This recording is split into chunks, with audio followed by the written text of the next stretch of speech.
மாணவிக்கு தொல்லை. சென்னை கிளாம்பாக்கத்திலே பேருந்து நிலையத்திலே 18 வயது இளம்பெண் ஆட்டோவிலே கடத்தப்பட்டு பாலியல் தொந்தரவு. திருச்சி மணப்பாறையிலே 2 மாணவிகளுக்கு அந்த தாளாளரே தொந்தரவு செய்திருக்கிறார். கோவையிலே 14 வயது பள்ளி மாணவிக்கு ஆட்டோவிலே தொல்லை. விழுப்புரத்திலே கல்லூரி மாணவிக்கு பேராசிரியரால் தொல்லை. நான் வரும்போது தொலைக்காட்சியிலே பார்த்தேன்.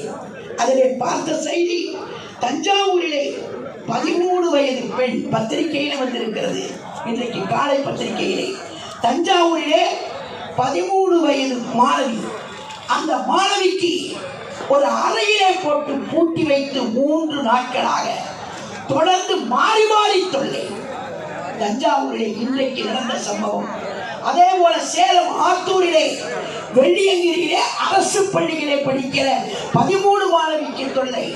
புதுக்கோட்டையிலே பள்ளி மாணவிக்கு உடற்கல்வி ஆசிரியரால் தொல்லை.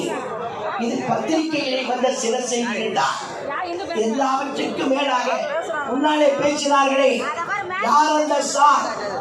அண்ணா பல்கலைக்கழகத்திலே மாணவி சீண்டற்பட்டு அவர் போய் புகார் செய்து அந்த புகாரை மறைத்து அதற்கு பிறகு கைது செய்து விடுவிக்கப்பட்டு யார் அந்த சார் என்று அண்ணன் எடப்பாடியார் கேள்வி கேட்டதற்கு பிறகுதான் இன்று ஒருவரை கைது செய்து அடைத்திருக்கிறார்கள். இத்தனை சம்பவங்கள் தெரிந்து நடந்தது. இன்னும் தெரியாமல் மூடப்பட்ட சம்பவங்கள் எத்தனையோ. நான் ஒரே கேள்வி கேட்க விரும்புகிறேன்.